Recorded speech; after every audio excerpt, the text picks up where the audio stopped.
Hello मेरे प्यारे साथियों, आज से जो हम लोग हर एक दिन चैप्टर वाइज क्लास करेंगे और इसमें आप लोग से निवेदन है कि वीडियो को स्किप करके मत देखिएगा। अगर आप स्किप करके वीडियो देखते हैं तो आपको समझ आने वाला नहीं है, क्योंकि भाई ये मैथ है, कोई साउथ मूवी का लव स्टोरी सीन नहीं कि इधर से हीरो देखा हीरोइन को, हीरोइन देखा हीरो को और दोनों में इजहार हो गया। चलिए, ये आपको बढ़िया से विस्तार से देखना पड़ेगा, वो भी 0 सेकेंड से लेकर अंतिम सेकेंड तक, तब जाके समझ में आएगा। इसलिए आपसे निवेदन है कि वीडियो को स्किप करके मत देखिएगा। चलिए, आज जो है हाइट एंड डिस्टेंस अर्थात ऊंचाई एवं दूरी, जो हर स्टूडेंट को पढ़ना है एकदम जरूरी। चलिए, आज height and distance height and distance का क्वेश्चन पढ़ेंगे। सबसे पहले कुछ बेसिक रूल बता दे रहे हैं, उसको आप समझ जाइएगा। उसके बाद से हाइट एंड डिस्टेंस के बहुत सारे ऐसे क्वेश्चन है जिसे आप मौखिक रूप से भी बना सकते हैं। चलिए, सबसे पहला नियम कुछ रूल बता देते हैं, उसको समझिएगा मेरे प्यारे भाइयों।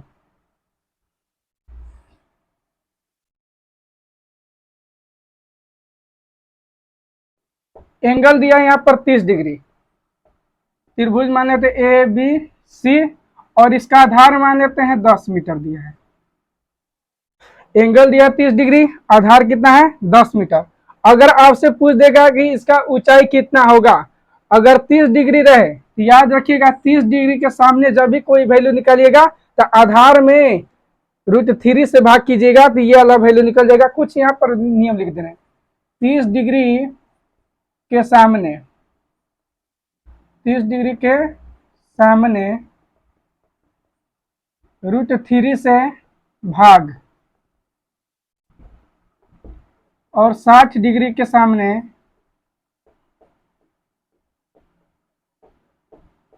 √3 से गुना।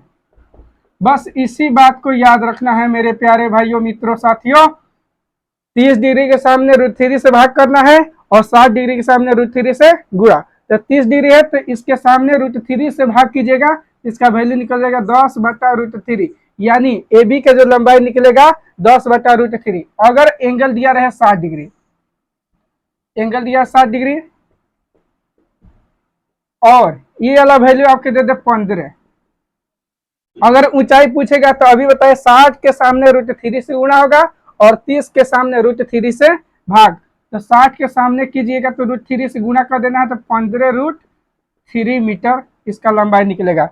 लेकिन अगर बाय द वे एंगल ये वाला 45 डिग्री दिया रहे तो आप जानते हैं कि यहाँ के कोण और यहाँ के कोण, दोनों कोणों का योग 90 डिग्री का वैल्यू होता है। ये 45 डिग्री है तो ये भी आपका वैल्यू ऑटोमेटिक 45 डिग्री होगा। और जब दो भुजा आपस में बराबर होता है, दो कोण बराबर होता है तो उनके भुजा भी बराबर होता है। अगर एक 10 मीटर है तो दूसरा ऑटोमेटिक अपने आप 10 मीटर हो जाएगा, क्योंकि दोनों भुजा आपस में बराबर हो जाएंगे। कब? जब एंगल 45 डिग्री दिया रहेगा तब। चलिए, कुछ और उदाहरण बता देते हैं। एक और रूल यहां से सीख जाइए। अगर ई वाला वैल्यू 30 डिग्री है, अभी बताइए इन दोनों कोणों का योग 90 डिग्री होता है। अगर ये 30 डिग्री है तो कितना डिग्री होगा? 60 डिग्री होगा। इस बात को बस याद रखना है। अगर ये 60 डिग्री तो 30 डिग्री, अगर ये 30 डिग्री तो ये वाला होगा 60 डिग्री। इस बात को बस याद रखना है। कुछ और एक बता देते हैं। यहाँ पर देखिए, अगर ये वैल्यू दिया 30 डिग्री और ये वैल्यू दिया रहा आपका 15 मीटर और आपसे यहाँ पर ए बी सी यानी आधार पूछ दे, क्या पूछ दे? आधार। तो अभी बताइए 30 होगा तो कितना होगा? 60। याद कीजिए यहाँ पर लिखे हैं 30 के सामने √3 से गुना, सॉरी 60 के सामने √3 से गुना, तो 60 के सामने जो होगा √3 से गुना होगा तो ये वाला वैल्यू हो जाएगा 15√3 metre. 60 degree A B C. अगर ये वाला वैल्यू दिया रहा 20 मीटर तो कितना होगा? 30 डिग्री। और 30 के सामने अभी लिखवाए थे 30 के सामने √3 से क्या होगा? भाग। तो 30 के सामने √3 से भाग कीजिएगा जगह 20/√3 मीटर। बस यही आपका एक बेसिक रूल है। अगर इसको जान गए तो आप आसानी से बना सकते हैं। चलिए, प्रश्न संख्या 1 आप लोग के लिए लेकर आना है। प्रश्न संख्या 1, चलिए स्क्रीन पर आप लोगों को प्रश्न संख्या 1 दिखाई दे रहा होगा। आप लोग तब तक प्रश्न को पढ़ लीजिए।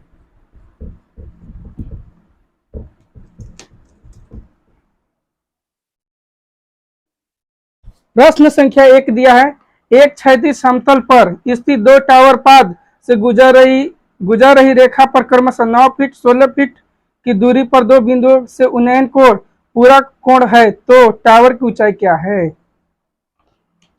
एक क्षैतिज, क्षैतिज का अर्थ होता है समानांतर, क्षैतिज का अर्थ क्या आता है? समानांतर, याद रखिएगा। एक क्षैतिज समतल पर स्थित टावर के पास से गुजर रही रेखा, टावर के पास से गुजर रही रेखा 9 फीट और 16 फीट की दूरी पर है। एक टावर दिया है, इस टावर को बना देते हैं। इस टावर के शीर्ष से दो बिंदु दिया है, एक यहां पर बिंदु मान लेते हैं और एक बिंदु यहां, और इसके पाद बिंदु से जो है एक बिंदु 9 फीट की दूरी पर है और यहां से दूसरा बिंदु 16 फीट की दूरी पर है।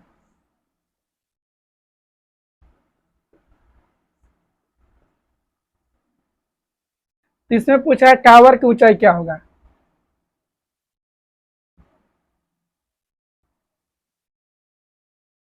एक चीज और दिया है कि दोनों का जो उन्नयन कोण है एक दूसरे के पूरक है। पूरक का अर्थ होता है जब दो कोणों का योग 90 डिग्री हो तो उसे पूरक कोण कहा जाता है। तो अगर ये वाला वैल्यू हम मान लेते हैं थीटा, तो ये वाला वैल्यू हो जाएगा आपका 90 माइनस थीटा। नामकरण दे देते हैं ए बी सी और डी। बेसिक रूल बता रहे हैं अभी, इसके बाद तुरंत शॉर्ट ट्रिक बताएंगे जिसे आप तुरंत इसका आंसर बता सकते हैं। चलिए बेसिक रूल, पहले त्रिभुज चलते हैं ए बी सी में। त्रिभुज ए बी सी में, ए बी सी में जाने के बाद देख रहे हैं लंब है, ये आधार है, तो लंब बटा आधार होता है टेन थीटा में, टेन थीटा, और थीटा के ऊपर है 90 माइनस थीटा, तो थीटा के ऊपर हो जाएगा 90 माइनस थीटा। टेन थीटा बराबर लंब बटा आधार, लंब का वैल्यू ए बी और आधार का वैल्यू बी सी जो दिया है 9 फीट के बराबर, और टेन 90 माइनस थीटा बराबर होता है कॉट थीटा, तो कॉट थीटा बराबर हो जाएगा ए बी बटा 9। इसे इक्वेशन फर्स्ट मान लेते हैं। चलिए अब त्रिभुज ए बी डी में, ए बी डी में जाने के बाद लंब और यहाँ से यहाँ तक क्या है आधार, और लंब बटा आधार किसमें होता है टेन थीटा में, तो टेन थीटा क्योंकि एंगल यहाँ पर थीटा है, ए बी लंब और आधार का वैल्यू हो जाएगा बी डी, और बी, चलिए बी डी लिख देते हैं बी डी, तो टेन थीटा बराबर हो जाएगा ए बी, और बी डी का हम दो पार्ट में लिख सकते हैं B C plus C D, B C plus C D, tan theta और ए बी और बी सी का मान कितना है 9। एक काम कर, बी डी का वैल्यू ऑलरेडी दिया है, इसको इतना करने की जरूरत ही नहीं है।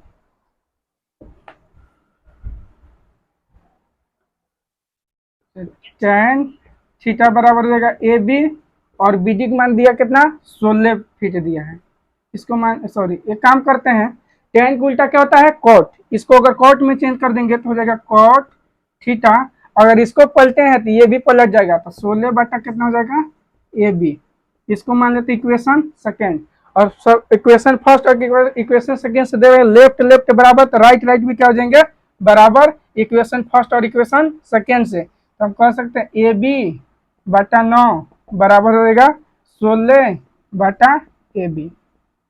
चलिए बराबर किस पर हो, इस पर संख्या रहता है तो तीसरा तीसरी गुणा होता है, तो हो जाएगा ए बी स्क्वायर बराबर 16 9 144, स्क्वायर उधर जाकर रूट लग जाएगा, तो ए बी का वैल्यू आएगा रूट अंडर 144, और 144 का वर्गमूल निकलेगा कितना 12 मीटर। चलिए यानी हमको टोटल जो उस टावर की ऊंचाई था 12 मीटर था, ये तो आपका बेसिक रूल था। चलिए अब इसको शॉर्ट रूल से भी बना रहे हैं मेरे प्यारे भाइयों। शॉर्ट रूल देखिए इसके क्या होता है, जब इसके एक बात याद रखना है, जब दो कोण पूरक हो, जब दो कोण क्या हो पूरक हो, जब भी दो कोण पूरक दिया रहेगा तो इसके आधार के वैल्यू को रूट अंडर ए बी कीजिएगा। तो इसको मिटा देते हैं पहले,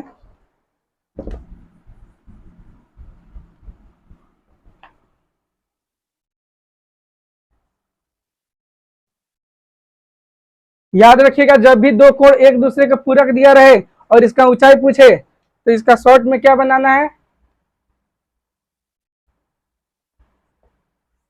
इसका ट्रिक देखिए, अगर ऊंचाई पूछेगा तो ए बी बराबर हो जाएगा रूट अंडर इसको मानिएगा ए और इसको मानिएगा बी, रूट अंडर ए गुना बी।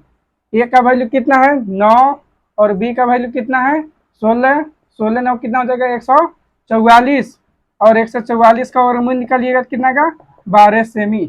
आप इस तरह से शॉर्ट रूल से भी बना सकते हैं, कोई आपको डायग्राम बनाने की जरूरत नहीं, कोई चित्र बनाने की जरूरत नहीं है। बस क्वेश्चन में अपने इतना ध्यान दीजिएगा कि जब भी ये दो कोड एक दूसरे के पूरक बोलेगा तो आपको दी गई जो डाटा है उसको रूट अंडर ए बी कर देना है, तो ए बी कीजिएगा तो टोटल इसका ऊंचाई निकल जाएगा। चलिए इसको आप आसानी से समझ गए होंगे, अगला क्वेश्चन की तरफ चलते हैं।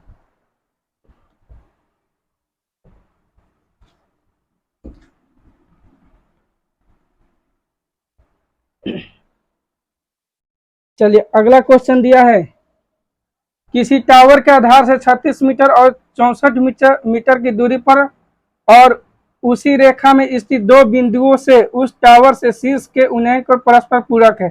चलिए पूरक दे चुका है तो आप क्या करना है, दी गई डाटा को आप रूट अंडर ए बी कर दीजिएगा। प्रश्न संख्या 2 है रूट अंडर ए बी, तो ए का मान हो जाएगा कितना 36 और बी का मान 64 दिया है। 36 का वर्गमूल निकलेगा 6 और 64 का वर्गमूल 8, 8 छके 48 मीटर।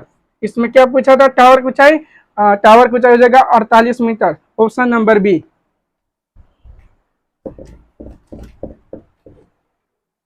चलिए प्रश्न संख्या 3, प्रश्न संख्या 3 देखिए यहाँ पर दिया है, किसी मीनार के शीर्ष के मीनार से आधार से 10 मीटर और 5 मीटर दूरी पर और उसके साथ उसी सरल रेखा में दो बिंदु को उन्नयन को पूरक है तो मीनार की ऊंचाई। चलिए जब भी पूरक दिया रहेगा तो रूट अंडर ए बी कर देना, रूट अंडर ए बी, ए का वैल्यू 10 और बी का वैल्यू दिया 5 यानी रूट अंडर हो जाएगा 50 मीटर। चलिए option number C, option number C इसका राइट आंसर है। चलिए आसानी से आप लोग को समझ में आ रहा होगा। प्रश्न संख्या 4, प्रश्न संख्या 4 की तरफ चलते हैं। एक टावर का आधार के साथ दो मकान संरेख है और उनमें से 3 मीटर 12 मीटर की दूरी पर अवस्थित है। इन दोनों मकानों से टावर के शीर्ष के उन्नयन को पूरक है। फिर से पूरक दिया है, रूट अंडर ए बी कीजिए, रूट अंडर ए बी 3 गुना 12, 12 36 का वर्गमूल निकालिएगा 6 मीटर, आंसर आपका हो जाएगा 6 मीटर। बस इसको चुटकियों में आसानी से आप बना सकते हैं मेरे प्यारे मित्रों।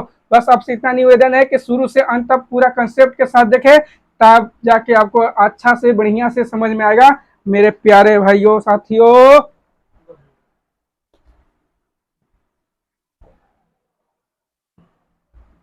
प्रश्न संख्या 5, प्रश्न संख्या 5 की तरफ चलिए। 16 मीटर और 9 मीटर लंबे दो खंभों के बीच की दूरी x मीटर है। यदि उन खंभों के शीर्ष अपने सामने वाले खंभे के अधिभाग के साथ उन्नयन को परस्पर पूरक हो तो x का मान पूछा कितना मीटर है। चलिए पूरा कोड दिया है, रूट अंडर ए बी कीजिएगा, रूट अंडर ए बी, ए का वैल्यू 9 और इसका वैल्यू दिया 16, 16 और 9 इसका वर्गमूल निकलेगा 3 और इसका वर्गमूल निकलेगा 4, 4 के 12 मीटर यानी x का जो मान होगा 12 मीटर। ऑप्शन नंबर सी इसका राइट आंसर है। प्रश्न संख्या 6 देखिए, हर टाइप का प्रश्न बताया जाएगा मेरे प्यारे भैयों, आप लोग बस हमारे साथ जुड़े रहिएगा और शुरू से अंत तक इस वीडियो को देखते रहिएगा मेरे प्यारे साथियों मित्रों।